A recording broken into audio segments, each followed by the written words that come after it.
फिर आज के लेक्चर का आगाज करते हैं। आज के लेक्चर में एक तो हमने चैप्टर 14 एक्सटर्नल कंफर्मेशन का चैप्टर है, उसको हमने कंक्लूड करना है। कंसेप्ट सारे पढ़ने हुए, केस स्टडी भी प्रैक्टिस कर रहे हैं। 2 केस स्टडीज रह गई हमारी कोर प्रैक्टिस में से। बाकी जो एक्सटेंड, याद रखिए क्लास में ये पॉसिबल नहीं होगा कि आपको एक एक case study 100% case study class में प्रैक्टिस करवाई जाए। इसीलिए चुन के हमने कुछ केस स्टडीज जो हैं वो जो ज्यादा अहम हाई कैप वाली हैं, कोर केस स्टडी के नाम से, उनको अलहदा किया हुआ है। वो हम कोशिश करेंगे वो ज्यादा से ज्यादा क्लास में डिस्कस हो जाएं। और इसके अलावा जो वॉल्यूम 2 में से एक्सटेंडेड प्रैक्टिस है ना केस स्टडी का, आपको सेट दिया गया ना क्वेश्चंस का, जो एक्सटेंडेड प्रैक्टिस है ना, ये आपने खुद से अटेम्प्ट करना है और सोल्यूशन के साथ कंपेयर करने हैं। एक्सटेंडेड प्रैक्टिस वाले क्वेश्चंस की नॉर्मली क्लास में डिस्कशन नहीं हो पाएगी, ठीक है। लेकिन याद रखें जितनी डिस्कशन क्लास में कर दी गई है वो आपके सारे कंसेप्ट्स को कवर कर रही होती है। तो इसलिए उम्मीद अगर आपने कोर प्रैक्टिस कर लिया है तो एक्सटेंडेड प्रैक्टिस में आपकी किसी किस्म की प्रॉब्लम नहीं होगी। लेकिन स्टिल अगर कोई प्रॉब्लम आए तो आप पूछ सकते हैं, ठीक है। क्लास के स्टार्ट में पूछ सकते हैं कि सर मैंने एक केस स्टडी किया, इसमें ये प्रॉब्लम है, वो आप बता दीजिए इसका क्या करना है। क्लियर? तो एक्सटेंडेड प्रैक्टिस आपने खुद से करनी है। कोर प्रैक्टिस वो है वो मेरी जिम्मेदारी है, ठीक है। यानी आपकी बुक के सारे कंसेप्ट्स मेरी जिम्मेदारी। रिप्रोडक्शन के क्वेश्चन डिस्कस करना है जो वॉल्यूम 1 में सारे, वो मेरी जिम्मेदारी। वॉल्यूम 2 में से तकरीबन आधे क्वेश्चन मेरी जिम्मेदारी है, ठीक है। बाकी जो एक्सटेंडेड प्रैक्टिस है वो आपने करनी है खुद से। कोई प्रॉब्लम आए तो वो पूछ सकते हैं। जी ऐसे ही चलवा दे मेरे भाई, ये तो जरूरी है। जी स्टार्ट करें आज के। चलिए हमारे 2 क्वेश्चन रह गए थे, उनमें से एक क्वेश्चन 8। सबसे पहले क्या करना है, ये लाइट जरा ऑफ कीजिएगा। अच्छा हाँ जी, ये एक बस ठीक है, ठीक, शुक्रिया जी। सबसे पहले रिक्वायरमेंट को पढ़ते हैं। रिक्वायरमेंट में क्या करें, indicate what would be the basis for selecting debtors for circularising positive and negative request for confirmation. वो कह रहा है बताओ पॉजिटिव और नेगेटिव कंफर्मेशन सेंड करने की बेसिस क्या होती हैं। तो क्या बेसिस होती हैं, अगर चारों कंडीशंस पूरी हो रही हो तो नेगेटिव, और अगर नहीं पूरी हो रही इसी बेस के ऊपर डिसीजन करते हैं ना। तो इसका मतलब है जब कभी मैंने आपसे कहा था कि क्वेश्चन है पॉजिटिव नेगेटिव, सबसे पहला काम क्या करना है, 4 कंडीशन लिख देते हैं। वो कंडीशन पहले भी कई दफा डिस्कस कर चुके हैं, रिपीट नहीं कर रहा मैं। तो इसमें हम 4 कंडीशन लिख देंगे और फिर जो भी ऊपर उसने कैटेगरीज दी हैं 1 बाय 1 हम उसको बता देंगे कि इसमें पॉजिटिव के नेगेटिव। बी में क्या कह रहा है, briefly explain as to how would you deal with a situation where a debtor confirms the balance which is different from the amount appearing in the confirmation request. अच्छा एक चीज देखिए, ये क्वेश्चन है, इसमें दोनों पार्ट्स केस स्टडी बेस्ड नहीं है। Part A case study based है और पार्ट बी जो है वो रिप्रोडक्शन का क्वेश्चन है। लेकिन पहले केस स्टडी डिस्कस कर लेते हैं, बाद में रिप्रोडक्शन। तो हमने क्या बताना था, पॉजिटिव और नेगेटिव कंफर्मेशन की बेसिस। कह रहा है you are currently in planning phase of the audit of mineral water limited MWL for the year ended 30 June 2012। The following information is available to you. अब ये इंफॉर्मेशन कस्टमर से, इसको हम क्या कहते हैं, जब वो एक ही स्ट्रेटिफिकेशन या क्लासिफिकेशन, पहले इसको समझ लें। फिर उसके बाद नंबर ऑफ कस्टमर्स और बैलेंस आउटस्टैंडिंग। ये प्रीवियस क्वेश्चन में भी उसने हमें दिया था, जो प्रीवियस हमने केस स्टडीज की है उसमें भी सिमिलर इंफॉर्मेशन थी इसमें, लेकिन उसने मजीद कुछ फर्दर इंफॉर्मेशन दी हुई है। वो क्या है, जो ये वाला हिस्सा है क्वेश्चन का, ये क्या इंफॉर्मेशन है, इसको क्या कहते हैं, एजिंग। और एजिंग किस लिए यूज होती है भला, बैड डेट के लिए, ठीक है। आगे चलते हैं, नीचे इंफॉर्मेशन दे रहा है 50%। लेकिन याद रखिए हमारा पॉजिटिव और नेगेटिव का डिसीजन उसने कहा हुआ है, पॉजिटिव और नेगेटिव का डिसीजन इस इंफॉर्मेशन से और शायद समटाइम इस इंफॉर्मेशन यहां तक हो जाता है। इससे आगे वाली इंफॉर्मेशन हमें पॉजिटिव और नेगेटिव का डिसीजन करने के लिए रेलिवेंट नहीं है। किसी और रिक्वायरमेंट में शायद रेलिवेंट हो, कम से कम पॉजिटिव और नेगेटिव में ये एग्री करते हैं, पॉजिटिव और नेगेटिव में हमारे लिए। अच्छा नीचे वाली इंफॉर्मेशन रेलिवेंट हो सकती है इसमें अगर उसने रिस्क वगैरह का बताया हो। 50% provision for doubtful debts has been made by MWL against balances outstanding for more than 30 days, whereas the balances outstanding for more than 90 days have been fully provided. ठीक है, ये हमें वो बता रहा है कि 30 डेज से ज्यादा पे प्रोविजनिंग कर, यानी इन 2 कैटेगरीज पे प्रोविजनिंग करते हैं। चलिए अच्छा, इससे हमारा चूंकि इस टेबल से ना हमें एक इस क्वेश्चन से हटके आपको इंफॉर्मेशन शेयर कर लूं।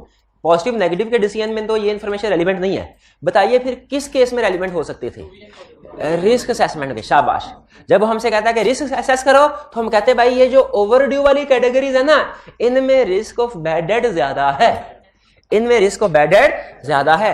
कंफर्मेशन के क्वेश्चन के लिए रेलिवेंट नहीं है, लेकिन समटाइम्स सिमिलर इंफॉर्मेशन वो रिस्क असेसमेंट के क्वेश्चन में दे देता है और कहता है बताओ इस टेबल से आपको कोई रिस्क आइडेंटिफाई हो रहा है, अगर रिस्क आइडेंटिफाई हो रहा है तो उसके प्रोसीजर भी बताओ। तो हम फिर इस टेबल से क्या रिस्क असेस करते हैं, हम कहते हैं कि ओवरड्यू वाले जो डेटर्स है ना, ओवरड्यू वाले की ये दो कैटेगरी है, इनमें risk of bad debt high है और इस रिस्क को एड्रेस, ये तो रिस्क हमने आइडेंटिफाई कर लिया।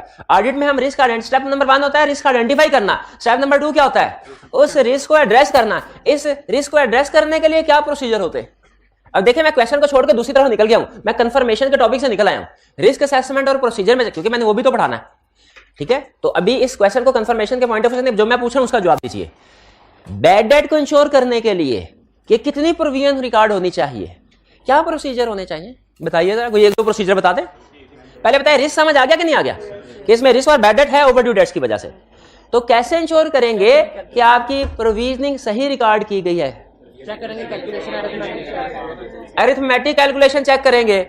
ठीक है, प्रोसीजर रेलिवेंट है, लेकिन ये रूटीन का प्रोसीजर मतलब कम अहम है, मजीद कोई अहम प्रोसीजर ये रेंट के बाद देखेंगे डेटर से कलेक्शन हुई है कि नहीं।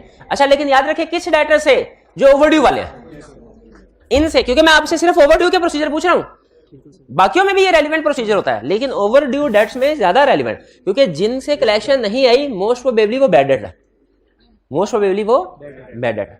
ये देख लेंगे, फिर उसके बाद एजिंग देख लेंगे ठीक है कि नहीं उसने जो एजिंग बनाई हुई। ये दो प्रोसीजर अभी तक काफी है, ये अभी तक ये दो प्रोसीजर काफी हैं। ये रेंट के बाद कलेक्शन और एजिंग की एक्यूरेसी और कैलकुलेशन देख लेना, ये 2-3 प्रोसीजर। अब वापस आते हैं इस क्वेश्चन पे।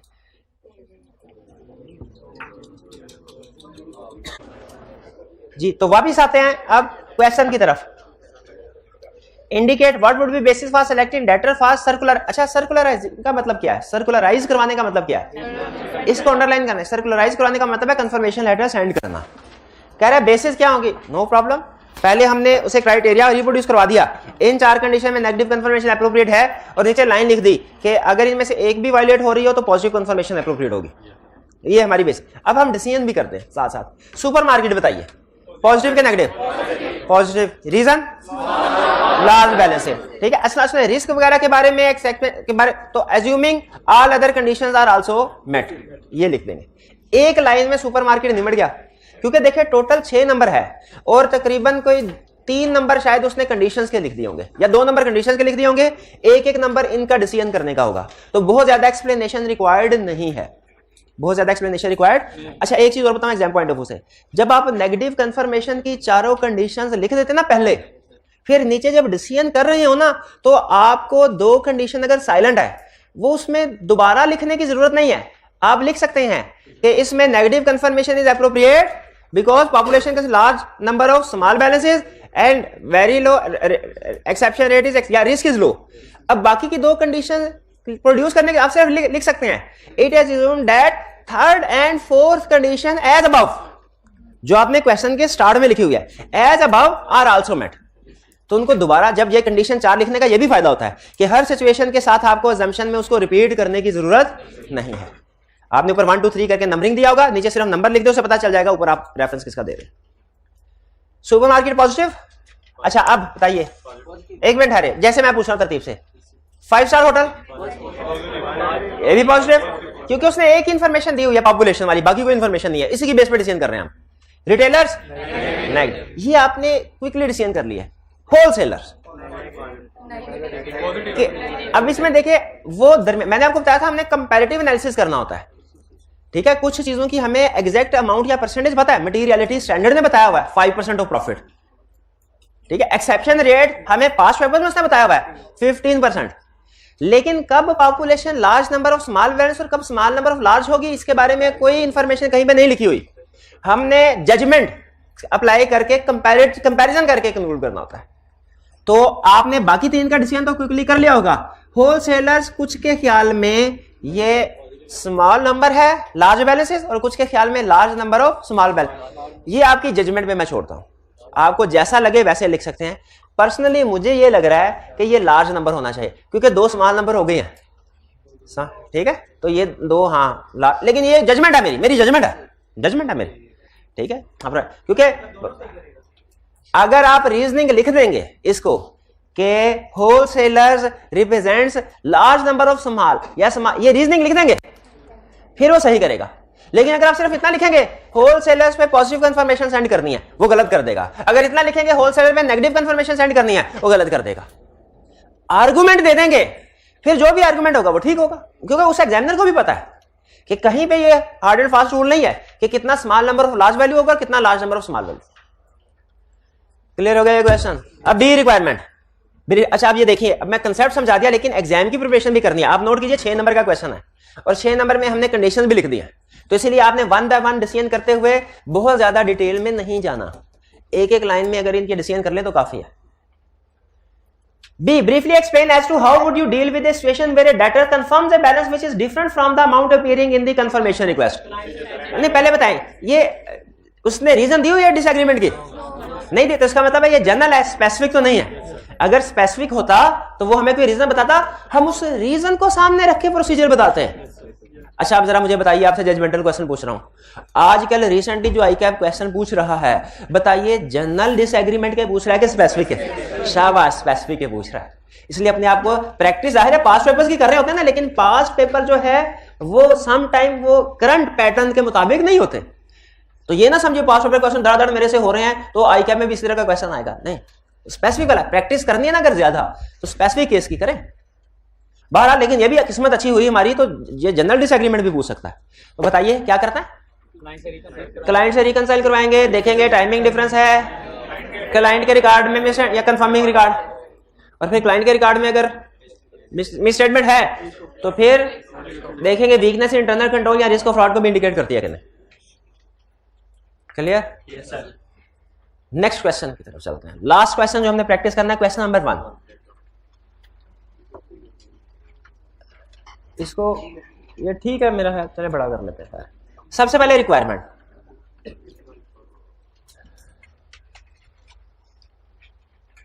Identify the shortcomings in the above draft of balance confirmation request and suggest the necessary changes. आईकैप इस पेपर को, जो कैफ 8 है, हर गुजरती अटेम्प्ट के साथ, और मेरा ख्याल है शायद दूसरे जो अहम वाले पेपर्स हैं जैसे काउंटिंग रिपोर्टिंग वगैरह है, उनमें भी ये काम कर रहा है, प्रैक्टिस के साथ इंटीग्रेट कर रहा है। ऐसे क्वेश्चन बना रहा है जो कि प्रैक्टिस रिलेटेड होता है। ठीक है, तो इसीलिए हम भी कोशिश करते हैं कि जो प्रैक्टिकल एग्जाम्पल्स हैं या कुछ प्रैक्टिकल मटेरियल आप लोगों के साथ शेयर करें। ये इसकी एक एग्जाम्पल है। प्रैक्टिस में होता क्या है, कंफर्मेशन लेटर्स एंड जो डॉक्यूमेंट्स बड़ी बड़ी बनती है, इंगेजमेंट लेटर है, कंफर्मेशन लेटर्स हैं, मैनेजमेंट लेटर पता ना, letter of weakness, audit report. ठीक है, अभी तक जो हमने पढ़ा ये 4 डॉक्यूमेंट्स, इनके बारे में हम जानते हैं ये क्या है। अच्छा, प्रैक्टिस में ये प्रिपेयर की जाते हैं। आईकैप ये चाहता है कि आपको ये डॉक्यूमेंट्स प्रिपेयर करनी भी है, आपको ये डॉक्यूमेंट्स प्रिपेयर करनी भी है, लेकिन साथ ही साथ वो ये भी चाहता है कि डॉक्यूमेंट्स प्रिपेयर करने में तो अच्छा खासा टाइम लग जाएगा, और अगर मैंने डॉक्यूमेंट्स प्रिपेयर करने का क्वेश्चन दिया ना तो ये बड़ा क्वेश्चन होगा, मुझे स्टूडेंट्स को 15-20 नंबर देने पड़ेंगे। आईकैप ये चाहता है कि कम मार्क्स के साथ सेम कंसेप्ट टेस्ट कर ले। तो आईकैप क्या करता है, आईकैप आपसे ये नहीं कहता इस लेटर को ड्राफ्ट करो, इस तरह का सिमिलर स्टाइल क्वेश्चन आप और टॉपिक्स में भी देखेंगे। वो क्या कहेगा, भाई ये मैंने ड्राफ्ट किया हुआ है, आप इसमें से सिर्फ एरर्स आइडेंटिफाई कर लो, क्योंकि एरर्स वही आइडेंटिफाई कर सकेगा जिसने कभी इसको पढ़ा होगा। मुझे ये बताइए, ये क्वेश्चन आपके बाकी सारे क्वेश्चन से डिफरेंट है इसलिए कि इसमें उसने फॉर्मेट दे दिया। क्या हमने कंफर्मेशन का फॉर्मेट कोई पढ़ा हुआ है? तो कंफर्मेशन का फॉर्मेट पॉजिटिव का कि नेगेटिव का? दोनों का पढ़ा हुआ है, शाबाश। अच्छा, दोनों में अमाउंट्स आ रही थी गई कि जो अमाउंट कंफर्म कर रहे हैं भैया? ठीक, चलिए ठीक है। अब आपने, हम इसको रीड करना शुरू करेंगे, आपको इसमें से जो भी एरर्स लगे आपने डिस्कस करना है मेरे साथ। देखिए, आपको पता है हम कंसेप्ट डिस्कस करते हैं, सॉल्यूशन मकसद नहीं है, सवाल अटेम्प्ट करना, सॉल्व करना मकसद नहीं है, कंसेप्ट। तो मे भी कुछ ऐसे एरर भी हम डिस्कस करें जो आईकैप के सॉल्यूशन में मौजूद ना हो। ठीक है, तो आपके जहन में जो भी पॉइंट है आपने मेरे साथ शेयर करना है। कह रहे हो, audit senior responsible for the audit of Tata milk limited TML, your audit team member has drafted a balance confirmation request to be send to a major customer. एक मेजर कस्टमर को सेंड कर रहे हैं। अच्छा, मेजर को जरा underline करें, हाँ पॉजिटिव होनी चाहिए। अगर नेगेटिव हुई ना तो हम कहेंगे भाई ये तुमने गलत किया, ये तुमने गलत किया। ठीक है, और चूंकि कस्टमर है तो रिसीवेबल की हो, पेएबल की नहीं होनी चाहिए। ठीक है, यानी बाद बात ऐसे भी होता है, वो कंफर्मेशन से बाहर की इंफॉर्मेशन से भी हमें अंदाजा हो जाता है क्या गलती है। फिर इसके बाद टेट्रा मिल्क लिमिटेड, ये लेटर हेड है। इसका मतलब है लेटर हेड किसका है? क्लाइंट का। अच्छा, एक चीज इसमें रखें, कोई भी एग्रीमेंट होता है दो पार्टीज के दरमियान में, पार्टी ए और पार्टी बी के दरमियान में, एग्रीमेंट किसको प्रिंट करवाना चाहिए? किसको प्रिंट कर, पार्टी ए को या पार्टी बी को? इससे फर्क नहीं पड़ता, दोनों में से कोई भी प्रिंट कर, फर्क किससे पड़ता है? दोनों के उसके ऊपर साइन हो। ठीक है। अच्छा, कंफर्मेशन लेटर क्लाइंट के लेटर हेड पे प्रिंट हुआ, ये ऑडिट फर्म के, उसूली तौर पे ऑडिट फर्म के लेटर हेड पे प्रिंट होना चाहिए था, लेकिन इसमें प्रॉब्लम नहीं है कि क्लाइंट के लेटर हेड पे प्रिंट हुआ है। ठीक है, अगर क्लाइंट के लेटर हेड पे प्रिंट हुआ लेकिन सेंड ऑडिटर ही कर रहा है और ऑडिटर को ही उसका जवाब मिल रहा है, तो फिर ये ठीक है, फिर ये ठीक है। प्रॉब्लम ये नहीं है प्रिंट किसने करवाया, इसमें इशू नहीं है, इशू किसमें है? सेंड किसने किया और रिसीव किसने किया। ठीक है, हाँ, सिग्नेचर भी दोनों के हो सकते हैं, क्लाइंट के भी हो सकते हैं। क्लाइंट के सिग्नेचर कंफर्मेशन पे होने चाहिए कि नहीं? लाजमी होने चाहिए। क्यों?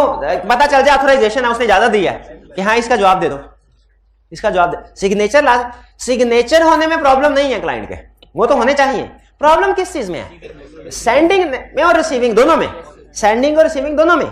एक वेस्टर में उसने कहा सेंड क्लाइंट ने किया, रिसीव हमने किया, हमने कहा गलत है। एक में उसने कहा सेंड हमने किया है, रिसीव क्लाइंट ने किया था, हमें फॉरवर्ड कर दिया, हमने कहा ये भी गलत है, ये भी गलत। याद है ना, सेंडिंग में भी प्रॉब्लम है। वो क्लाइंट ने कहा था भाई टाइम कम है, मैं अपना राइडर भेज के आपको कंफर्मेशन दे देता हूं, हमने कहा था ना ना ना, सोचना भी ना। कस्टमर्स नेम है, तो अभी फिलहाल कोई इशू नहीं है क्लाइंट का लेटर हेड होने में, लेकिन मेरा थोड़ा सा स्केप्टिसिज्म हाई हो गया। मैंने कहा क्लाइंट का लेटर हेड है, कहीं भेज भी तो क्लाइंट ने नहीं दिया। मेरे जहन में एक चीज आ गई, अभी कंफर्म नहीं हुई लेकिन आ गई।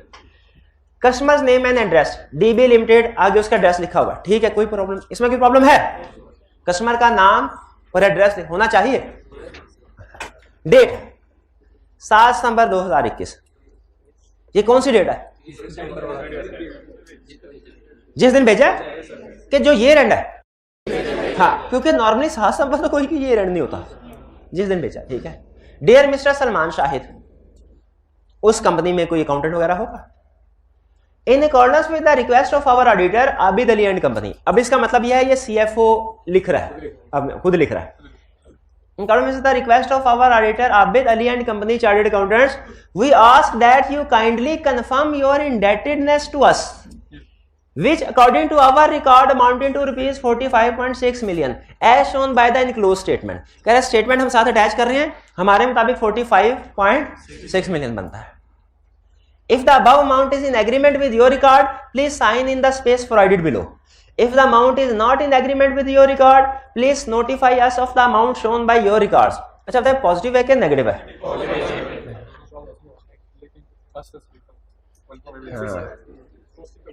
लेकिन है ये पॉजिटिव। इसमें सबसे अहम लफ्ज पता है क्या है?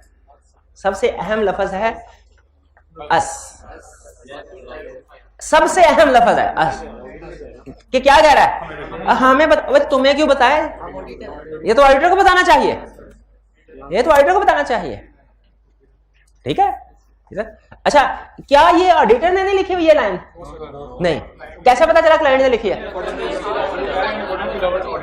हाँ, अच्छा, इससे नहीं पता चला। ये लेटर हेड किसी का भी हो सकता है।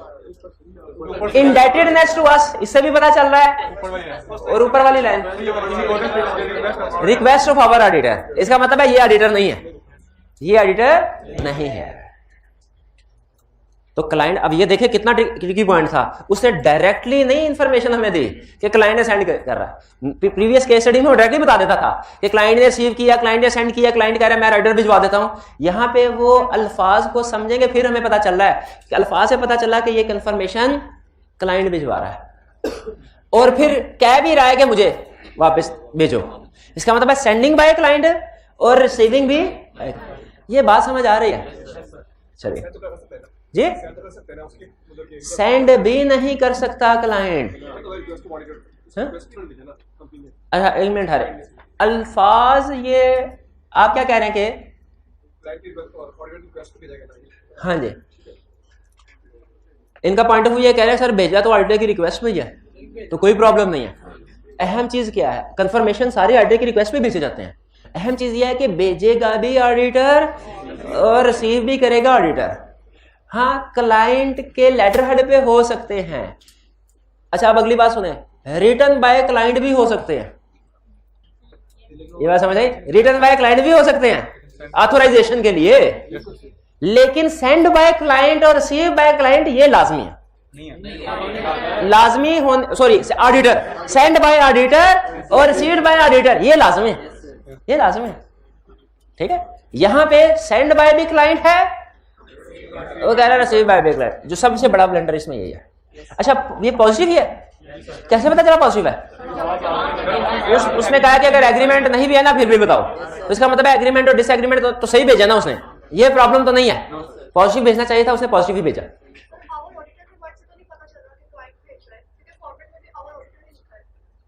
हाँ, और ऑडिटर से ये कंफर्म नहीं हो रहा कि क्लाइंट भेज रहा है। चलें, ठीक है, नहीं मैं इसके ऊपर आर्गू नहीं करता। ये तो कंफर्म हो रहा है कि क्लाइंट कह रहा है मुझे भेजो, तो ये नहीं होना चाहिए, यानी स्टिल इनडायरेक्ट है। हम इसमें ये लिखेंगे ये कंफर्मेशन इनडायरेक्ट है। ये एविडेंस जो हमें अगर मिलेगा ये इनडायरेक्ट, क्योंकि इसमें क्लाइंट इन्वॉल्व है। अब इससे फर्क नहीं पड़ता क्लाइंट सेंडिंग में इन्वॉल्व है, रिसीविंग में इन्वॉल्व है या दोनों में इन्वॉल्व है, इससे फर्क नहीं पड़ता। इन्वॉल्व हो गया ना क्लाइंट, सेंडिंग या रिसीविंग किसी में भी, इनडायरेक्ट एविडेंस है, हमारा एतराज आ गया। तो पहली प्रॉब्लम इसमें ये हो गई, ये डायरेक्टली रिसीव्ड बाय क्लाइंट, ऐसे आप सेंडिंग का ना लिखें। इनका पॉइंट ऑफ व्यू ये है कि सर इसमें क्लियर नहीं है कि सेंड भी क्लाइंट ही कर रहा है, लिख वो रहा है क्लियर नहीं है। ठीक है, अगर आपको ऐसा लग रहा है, लेकिन कम से कम ये तो है कि रिसीव क्लाइंट ही कर रहा है। मुझे भी यही लग रहा है कि सेंड का ज्यादा, लेकिन फिर भी उनका आर्गुमेंट भी एक रीजन की वजह से वैलिड है, उसे मैं रूल आउट नहीं कर रहा। हाँ जी, ये एक दूसरा कंसर्ट। उनका सर आपने तो हमें ये भी सिखाया हुआ है, अगर कंफर्मेशन लेटर सेंड करें जवाब ना आए ना तो क्लाइंट से कहें भाई उनको फॉलो अप करना, उनके मिलते हैं। आपका क्या हाल है, हम जरा सोच के बताएं। क्लाइंट को क्या कहते होंगे कि उसको फोन करके कहो कि हमें कंफर्मेशन का जवाब दे, ये कहते होंगे या ये कहते होंगे भाई उनसे कंफर्मेशन लेके हमें दो?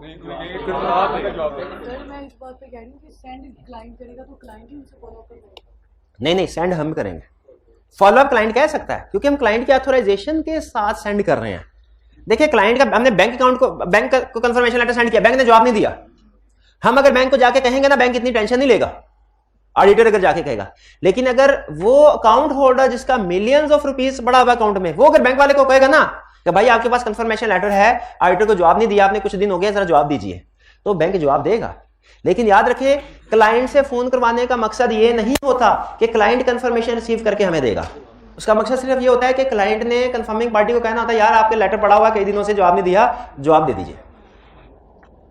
आगे चलते हैं। योर्स फेथफुली, नीचे टाटा मिल्क लिमिटेड मैनेजमेंट अपने साइन किए हुए हैं, कंफर्मेशन नंबर है और फिर नीचे वो इंफॉर्मेशन है। अच्छा, इसका मतलब ये हुआ कि वो जो कंफर्मिंग पार्टी होगी ना, वो देखेगी अगर बैलेंस एग्री हुआ तो यहां पे साइन कर देंगे और डेट वगैरह लिख लेंगे, किसने साइन किया वो लिखेंगे। और अगर एग्री नहीं होता तो एग्री नहीं, तो यहां पे लिखेंगे एग्रीमेंट नहीं है और फिर साइन करके डेट लिख देंगे। क्लियर? अच्छा, एक चीज मुझे बताइए, जब हम बैलेंस कंफर्म करवाते हैं तो डेट लिखनी चाहिए कि नहीं? क्योंकि हो सकता है ये 7 तारीख का बैलेंस कंफर्म करते हैं, या हो सकता है ये जिस तारीख को इसको लेटर मिला उस तारीख का बैलेंस कंफर्म करो। तो जब कभी भी कोई बैलेंस हम लिखते हैं उसके साथ किस डेट का बैलेंस है ये लाजमी लिखते हैं। आपको जो फॉर्मेट दिया था उसमें लिखा हुआ था, देखो लिखा, तो उसमें डेट मिसिंग है और एक और चीज मिसिंग है। आपका जब डिसएग्रीमेंट होता है हम क्लाइंट से कहते हैं रिकंसिलिएशन बनाओ, तो इसमें हम कंफर्मेशन में कंफर्मिंग पार्टी से भी कहते हैं अगर डिफरेंस है तो अगर तुम्हें पता है कि डिफरेंस किस वजह, अगर पता है तो हमें बताओ, ये रीजन उनसे पूछते हैं।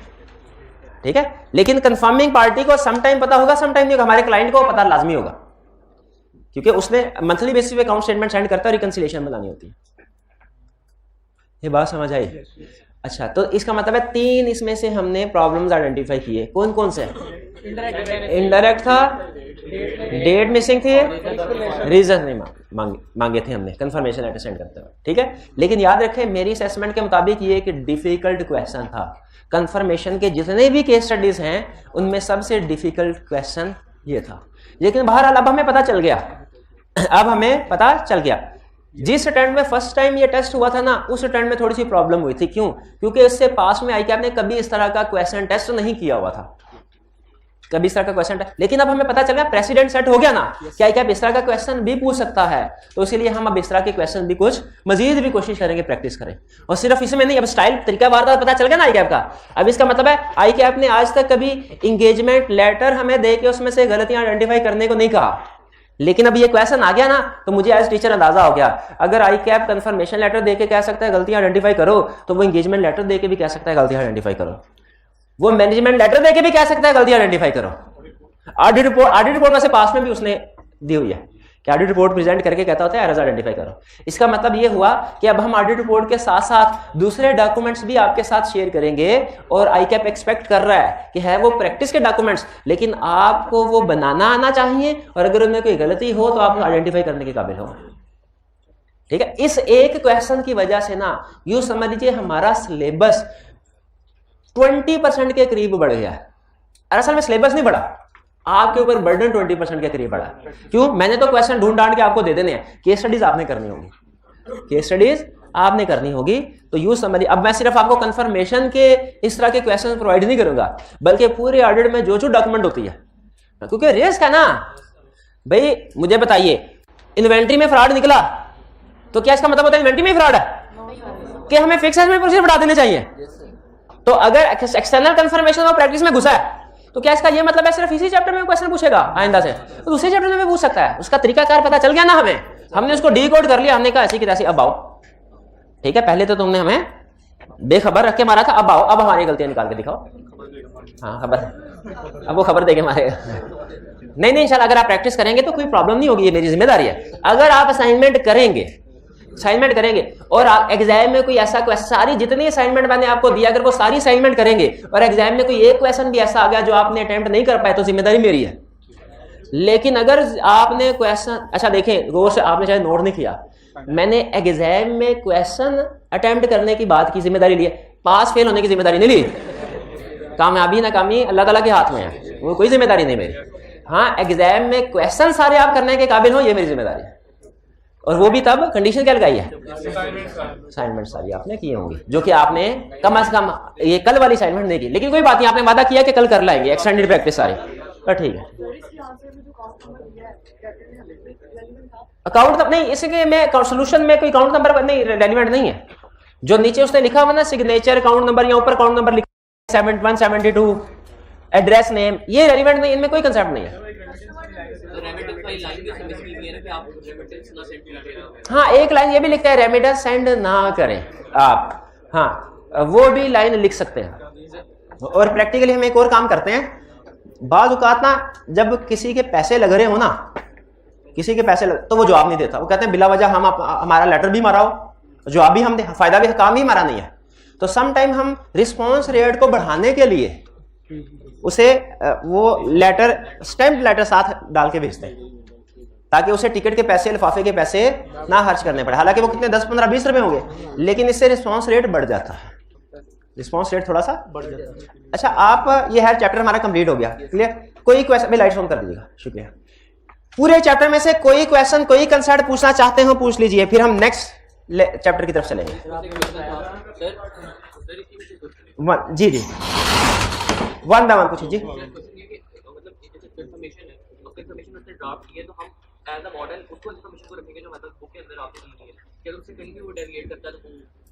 देखिए, उन्होंने कहा सर अगर वो हमें कोई फॉर्मेट देता है तो एक मॉडल जिसके साथ हमने कंपेयर करना है वो क्या रखें, वो आप वही रखें जो आपको नोट्स में प्रोवाइड किया गया है।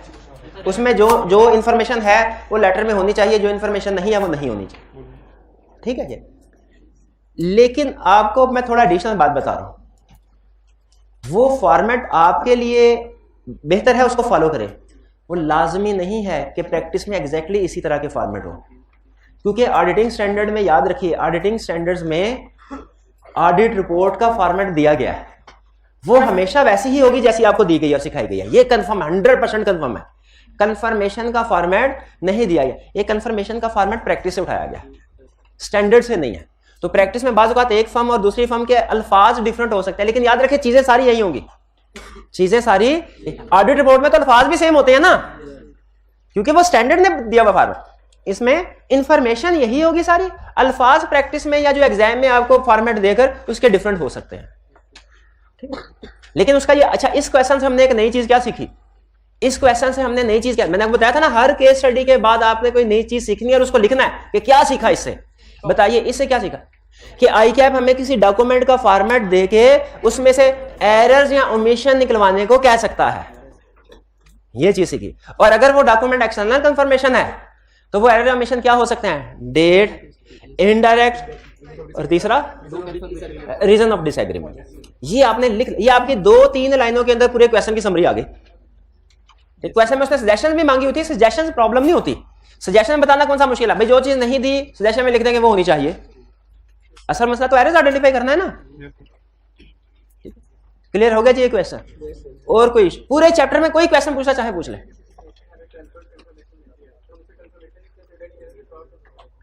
अगर किसी क्वेश्चन में हमें टेम्पर्ड कंफर्मेशन मिलती है उसे हम क्या कंसीडर करें? पहली चीज उसे हम नॉन रिस्पॉन्स कंसीडर करेंगे। क्यों? हालांकि कंफर्मेशन तो आ गई, नॉन रिस्पॉन्स क्यों? क्योंकि ये वो कंफर्मेशन नहीं है जो डेटर ने भेजी है।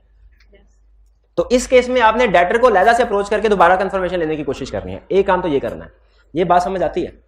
दूसरा, चूंकि मैनेजमेंट ने टेम्परिंग की कोशिश की है तो हमारा रिस्क ऑफ फ्रॉड इंक्रीज हो जाएगा। अब आपने मैनेजमेंट की इंटेग्रिटी पे भी कमेंट करना है, ये 2 चीजों पे कमेंट करना है आपने। क्लियर? और कोई क्वेश्चन? मान बाय मान जी। हाँ, फॉर्मेट में लिखा हुआ है please do not send remittance to audit. इसका मतलब बाज़ औक़ात कंफर्मेशन जो है ना वो उसको ये समझते हैं, कंफर्म देखिए जो कंफर्मिंग पार्टी होती है ना उसने ऑडिटिंग स्टैंडर्ड वगैरह तो नहीं पढ़े हुए, वो बाज़ औक़ात ये समझते हैं ये कंफर्मेशन नहीं, ये डिमांड नोटिस है जिसमें कंपनी हमसे पैसे मांग रही है। हालांकि कंपनी पैसे मांग नहीं रही, वो सिर्फ पूछ रहे हैं कि भाई आपने इतने ही देने हैं ना, वो समझ रहे हैं जैसे मांग रहे हैं। तो बाज़ औक़ात वो पैसे भी इनवैल्यूमेंट में डाल के भेज देते हैं, या वो मना कर रहे हैं, यानी क्लाइंट वो मना कर रहा है कि रिमिटेंस का मतलब होता है पैसे, अमाउंट्स ना भेजे, सिर्फ बैलेंस कंफर्म करें। क्लियर हो गया मेरे भाई क्वेश्चन आपका जी? अच्छा, हाइब्रिड में कोई क्वेश्चन है तो पूछ लीजिए मेरे भाई, हाइब्रिड क्लास में कोई क्वेश्चन है तो पूछ लें। हाँ, शाबाश शाबाश, पूछिए क्वेश्चन नंबर। अच्छा, हाइब्रिड में मैं अभी लेता हूं फिजिकल 7 का क्वेश्चन नंबर 7 का फर्स्ट पार्ट। क्वेश्चन नंबर 7 के फर्स्ट पार्ट में कह रहा है audit team did not send balance confirmation request for amounts below ₹100,000 because according to client lot of efforts were required to follow up the customer balance were also not made. तो discuss किया था हमने कि जो balance immaterial होने के बावजूद भी हम उसमें से सैंपल सेलेक्ट करते हैं। क्यों करते हैं भला? इंडिविजुअली इमटेरियल एग्रीगेट होकर मटेरियल हो सकता है। एक पॉइंट इसमें ये कर लिखना था और एक एफर्ट्स वाला लिखना। एफर्ट्स वाला क्या लिखना था कि एफर्ट्स का लगना प्रोसीजर मीट करने की रीजन नहीं है, प्रोसीजर मीट करने की रीजन नहीं है। ऑडिटिंग स्टैंडर्ड में एक लाइन लिखी हुई है, cost is not a justified reason to omit a required procedure. समझ आई ना? क्या कह रहा है? कह रहा है अगर एक प्रोसीजर स्टैंडर्ड ने कहा दिया ना रिक्वायर्ड है तो आप ये कह के इसको मिट नहीं कर सकते, इसमें पैसे बहुत लगेंगे, इसमें स्टाफ बहुत लगेगा, इसमें काम बहुत करना पड़ेगा। जो प्रोसीजर रिक्वायर्ड है सब वो करना ही करना है। तो लॉट ऑफ एफर्ट्स किसी भी प्रोसीजर को मिट करने की वैलिड रीजन नहीं समझी जाएगी। इसी तरह क्लाइंट का स्ट्रिक्ट डेडलाइन होना यह भी वैलिड रीजन नहीं है किसी प्रोसीजर के मिट होने की। कि सर हमने स्टॉक काउंट किया ही नहीं, क्यों नहीं किया? क्लाइंट ने कहा था कि 15 दिन के अंदर अंदर रिपोर्ट देना, तो हम तो उधर प्रोसीजर दूसरे प्रोसीजर परफॉर्म करने में बिजी थे। क्या ये वैलिड रीजन है स्टॉक काउंट को ओमिट करने की? नहीं, वैलिड रीजन नहीं है। क्लियर जी?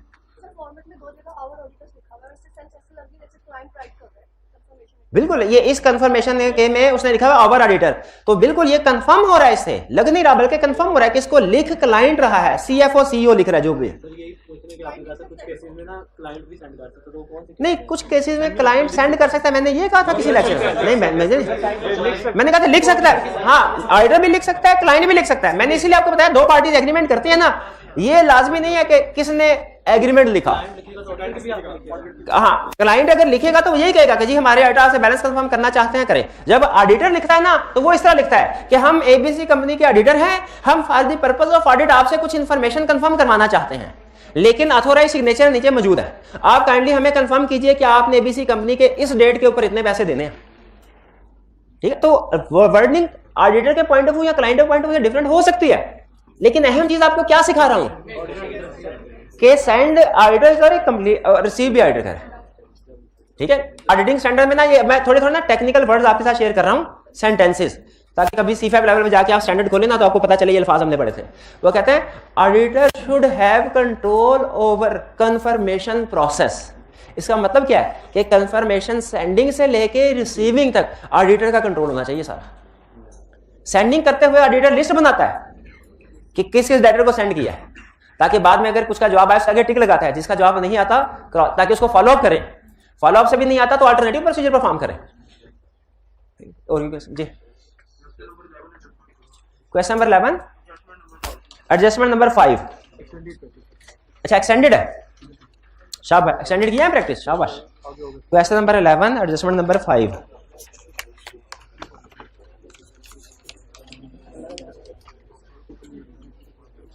अच्छा, इसमें बेसिकली हुआ कुछ यूं है कि उसने डिफरेंट कस्टमर्स को लेटर सेंड किए हैं और वन बाय वन हर एक का जवाब दे रहा है, इसका जवाब ये है, इसका जवाब ये है, इसका जवाब ये है। यानी ये स्पेसिफिक केस है। ये कौन सा केस है? Specific case. इसमें हमने हर रिस्पांस का स्पेसिफिक जवाब देना है। आपने कौन सा बोला 11 का? 5। One positive confirmation responding that the amount shown is incorrect because it does not reflect the 2% cash discount taken on January 3, 2003। एक कंफर्मेशन ने कहा कि सर जी ये कंफर्मेशन ठीक नहीं है। क्यों? इसमें जो हमें एक डिस्काउंट मिला था हमें 3 जनवरी को, वो डिस्काउंट तो इसमें शो हो ही नहीं रहा। डिस्काउंट 31 दिसंबर की पहले। अब देखें, आप सोचिए क्या ये मिस स्टेटमेंट है? ये हमारे क्लाइंट के रिकॉर्ड में मिस स्टेटमेंट नहीं है, ये कंफर्मिंग पार्टी के रिकॉर्ड में गड़बड़। उसे भी चाहिए था कि ये जो 3 जनवरी को मिला है ना बैलेंस, ये 3 जनवरी को रिकॉर्ड हो। हम तो 31 दिसंबर का बैलेंस कंफर्म करवा रहे हैं, तो ये हमारे क्लाइंट के डिसएग्रीमेंट जरूर दिया। क्या लाजमी है हर डिसएग्रीमेंट क्लाइंट की मिस स्टेटमेंट हो? नहीं, इसमें ये डिसएग्रीमेंट क्लाइंट की मिस स्टेटमेंट नहीं है, क्योंकि ये 31 दिसंबर के बाद की ट्रांजैक्शन है जो हमारे क्लाइंट ने रिकॉर्ड नहीं की, नहीं करनी भी नहीं चाहिए थी, लेकिन कंफर्मिंग पार्टी ने कर लिया। तो ये हमारे क्लाइंट की मिस स्टेटमेंट समझ आ रही है? इसकी एग्री करते हैं ना इससे, हमारे क्लाइंट की मिस स्टेटमेंट, तो उसमें कुछ नहीं करना। उसने कहा बाकी की चीजें ठीक है, इसका मतलब है बैलेंस एग्रीड है। असल में ये बैलेंस एग्रीड है, क्योंकि जो डिफरेंस वो शो करवा रहा है ना वो उसकी मिस स्टेटमेंट है। हमने सीखा हुआ है ना कंफर्मिंग पार्टी के रिकॉर्ड में भी मिस स्टेटमेंट हो सकती है। एक मिनट, क्लियर हो गया मेरे भाई? जी जी जी, एक मिनट रहेगा जी, पूछिए क्वेश्चन। क्वेश्चन नंबर 1 के अंदर इसने जो वो बताया हुआ है, तो हम ये वाला इसमें लिख सकते हैं कि क्लाइंट को हमें देनी चाहिए और बैलेंस शीट के फॉर्मेट के अंदर मेंशन नहीं करना चाहिए। अच्छा, शाबाश, ये अच्छा सवाल उठाया भाई ने। उन्होंने कहा सर क्वेश्चन नंबर 1 जो है ना, इसमें उसने अमाउंट दी हुई है। ठीक है, हमने ये सीखा है हमारा रिस्क हो कि क्लाइंट बगैर वेरिफिकेशन किए साइन एंड स्टैंप करके जवाब दे देगा, कंफर्मिंग पार्टी बगैर वेरिफिकेशन के जवाब दे देगी, तो हम फिर एक मेथड 2 अडॉप्ट करते हैं कंफर्मेशन का, ब्लैंक कंफर्मेशन। तो उसने कहा सर मैं क्या इसमें ये कह सकता हूं कि तुमने जो अमाउंट लिखी है ये गलत है, अमाउंट के बगैर ब्लैंक कंफर्मेशन सेंड करनी चाहिए थी। याद रखें, वो स्टैंडर्ड ने लाजमी करार नहीं दिया। अमाउंट लिखे या ना लिखे ये ऑप्शनल है आपके ऊपर, लाजमी करार नहीं दिया, इसीलिए वो गलती नहीं होगी। हम ये कह सकते हैं कि अगर वो अमाउंट ना लिखे ना तो ज्यादा बेहतर है, क्योंकि इससे वो वेरिफिकेशन करके जवाब देगा, वरना एज इट इज तो वो साइन स्टैंप करके बगैर चेक किए फॉरवर्ड कर सकता है हमें। तो ज्यादा बेहतर ये इतना लिख सकते हैं कि ज्यादा बेहतर होता अगर अमाउंट को इंक्लूड ना करता ब्लैंक कंफर्मेशन। लेकिन ये कहना कि अमाउंट लिखना गलत है, ये नहीं कहना चाहिए हमें। तो ये गलती नहीं है, उसने जो अमाउंट लिखा है गलती नहीं है। हाँ, अगर किसी केस स्टडी में ऐसे कह दे कि पास्ट एक्सपीरियंस से हमें पता चला है कि ये पार्टी बगैर चेकिंग किए जवाब दे देती है, अगर उस सूरत में अगर अमाउंट लिखी हो ना, फिर हम कहेंगे क्योंकि ये स्टैंडर्ड ने कहा हुआ अगर ये रिस्क होना तो फिर इस तरीके से काम कर लो, लेकिन चूंकि उसने कोई इस तरह की इंफॉर्मेशन नहीं दी हुई, इसीलिए अमाउंट उसका इंक्लूड कर देना गलती नहीं है, एरर नहीं है। क्लियर हो गया मेरे भाई जी ने क्वेश्चन पूछा? शाबाश, ये अच्छा क्वेश्चन था, शाबाश जी।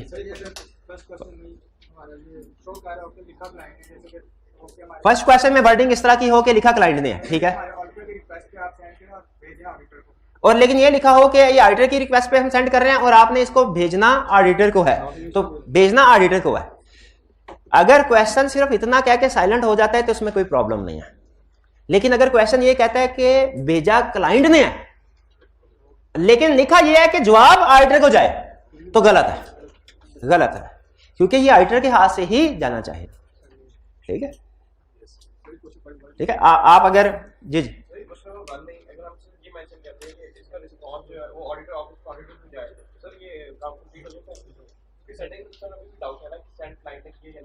देखिए, क्वेश्चन सेंडिंग के ऊपर अगर आपको ये लग रहा है कि सेंडिंग के ऊपर क्वेश्चन साइलेंट है, ठीक है, तो आप ये एज्यूम तो नहीं कर सकते कि लाजमी है क्लाइंट ने सेंड किया होगा, उसको पे फिर बेहतर यह है कि उस पर फिर हम कमेंट ही नहीं करते, हम जो क्लियर है इंफॉर्मेशन उसके ऊपर कमेंट करते हैं। वो क्या है कि रिसीव क्लाइंट ना करे।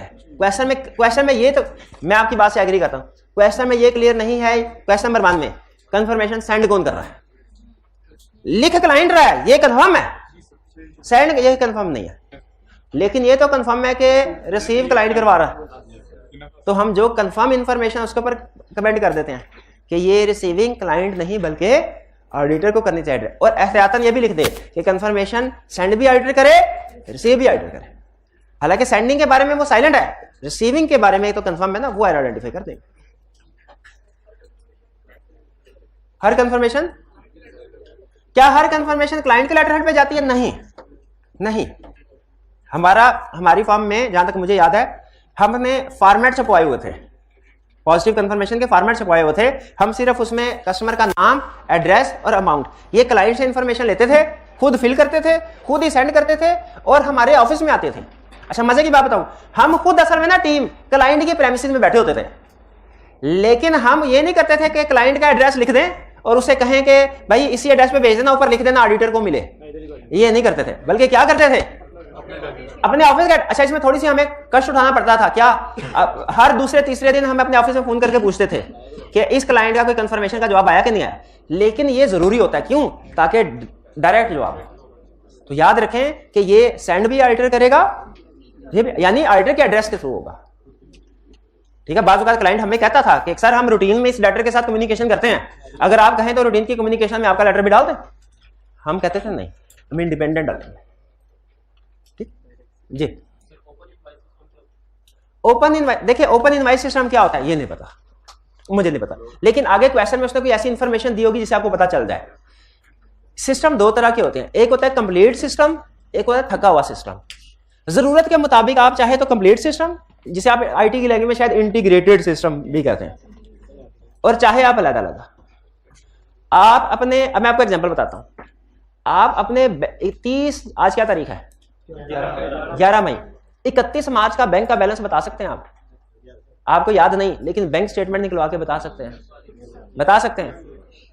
स्कोप लिमिटेशन तो नहीं है, क्योंकि बैंक का सिस्टम इसको सपोर्ट करता है।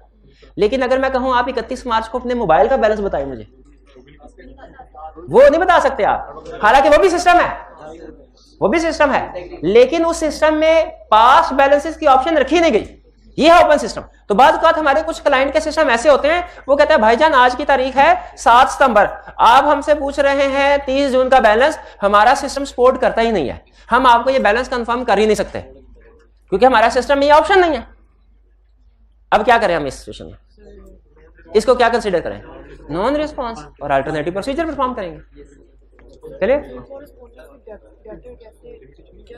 कॉरेस्पॉन्डेंस में डेटर क्या है? कॉरेस्पॉन्डेंस में डेटर, कॉरेस्पॉन्डेंस में डेटर है नहीं, इसमें क्या कॉरेस्पॉन्डेंस का मतलब होता है कम्युनिकेशन।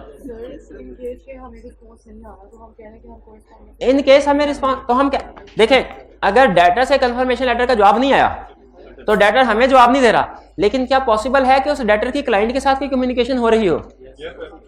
तो कॉरेस्पॉन्डेंस से हमें कुछ ना कुछ इन्फॉर्मेशन, ये कॉरेस्पॉन्डेंस, लेकिन याद रखें खासतौर पे जब डेट डिस्प्यूटेड हो ना, तब चेक करते हैं कॉरेस्पॉन्डेंस, ताकि हमें पता चले डिस्प्यूट किस नेचर का है। ठीक है। अच्छा यहाँ पे कोई फीमेल स्टूडेंट ने क्वेश्चन पूछा था, मैंने उस वक्त उनको रोक दिया था जी। क्वेश्चन नंबर 11 में थर्ड पार्ट,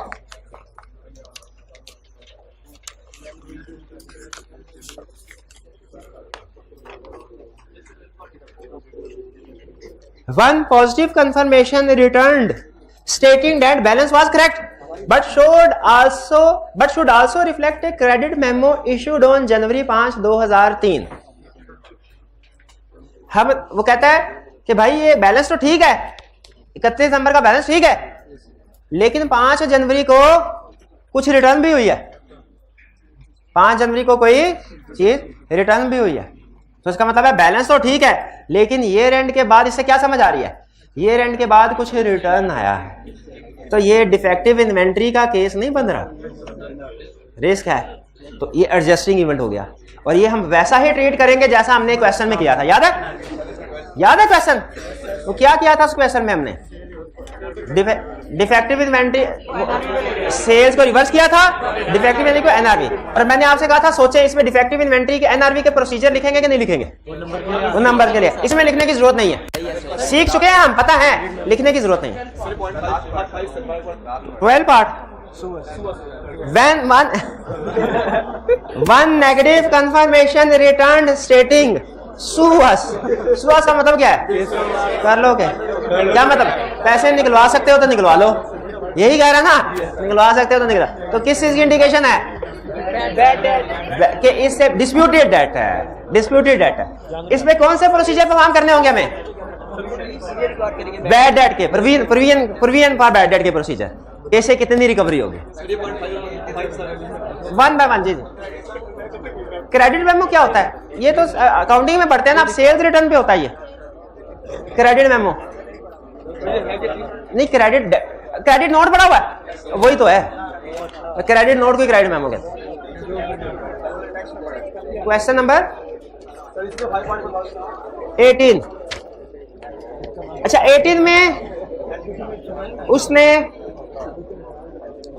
एक रिकंसिलिएशन दी है। रिकंसिलिएशन पता है आपको क्या होती है? आपको ये पता है इन्वेंट्री की रिकंसिलिएशन बनती है, आपको ये पता है डेटर की भी रिकंसिलिएशन बनती है। ये पता क्या है? डिसएग्रीमेंट के केस में हम क्लाइंट को क्या कहते थे? रिकंसिलिएशन बना, ये है वो रिकंसिलिएशन। अच्छा मुझे सिर्फ एक चीज बता दें, क्लाइंट ने ये रिकंसिलिएशन हमें दे दी, और ये एग्जैक्टली चैप्टर सब्सटेंटिव प्रोसीजर वाले चैप्टर में भी ये कंसेप्ट है आधे सफे का, कि क्लाइंट ने जब हमें बैंक ये रिकंसिलिएशन स्टेटमेंट दे दी डायरेक्ट, एज इट इज इसे ट्रू एक्सेप्ट कर ले कि इसको वेरीफाई करना चाहिए। अच्छा अगली चीज बताइए, एक एक इंफॉर्मेशन को वेरीफाई करेंगे कि सिर्फ कुछ को करेंगे कुछ को नहीं? सैंपलिंग नहीं करनी, सैंपलिंग ट्रांजैक्शंस की होती है। एक ट्रांजैक्शन को तो हमने पूरा वेरीफाई करना है ना, एक ट्रांजैक्शन सैंपलिंग होती है, सैंपलिंग की सैंपलिंग नहीं होती। आपने जो सैंपलिंग आइडेंटिफाई कर लिया वो पूरे का पूरा चेक करना है, तो इसमें सैंपलिंग नहीं करनी है। ये एक ट्रांजैक्शन है बेसिकली, एक ही डेटर के सर का रिकॉर्ड है ना, तो इसमें अच्छा balance as per sales ledger, ये कहां से वेरीफाई करेंगे? सेल्स लेजर क्या होता है भला? सब्सिडरी लेजर, क्लाइंट का अकाउंट, वहां से। और फिर इनवॉइसेस को इनवॉइस से, पेमेंट को बैंक स्टेटमेंट से। तो इसी तरह हर इंफॉर्मेशन को आपने इसमें पूछ क्या रहा है? बताओ आज जितने भी रिकंसाइलिंग आइटम्स है आपको कौन सी इंफॉर्मेशन चाहिए इसके ऊपर कंक्लूजन ड्रा करने के, इनको चेक करने के लिए। ठीक है, चलिए ये था हमारा एक आपका क्वेश्चन आगे पूछे। क्वेश्चन 11 का 5 पार्ट कर तो लिया अभी। कैश डिस्काउंट अर्ली पेमेंट कर दी होगी ना उसने? नहीं, ये कैश डिस्काउंट है, अर्ली पेमेंट में उसने दिया होगा, उसने पहले अर्ली पेमेंट कर दी होगी 5 तारीख को। चलिए फिर एनालिटिकल प्रोसीजर आज प्लान था मेरा, लेकिन क्वेश्चन ज्यादा बार कंफर्मेशन आपको समझ आ गया क्या है? चलिए ठीक है। अच्छा इन असाइनमेंट को ना जल्द से जल्द कर ले, ये जो असाइनमेंट है संडे प्रैक्टिस है, ठीक है। चलिए ताकि जब नेक्स्ट टॉपिक पे जाएं तो प्रीवियस असाइनमेंट आपकी पेंडिंग ना हो। आज का लेक्चर यहाँ पे खत्म करते हैं हम। अल्लाह हाफिज।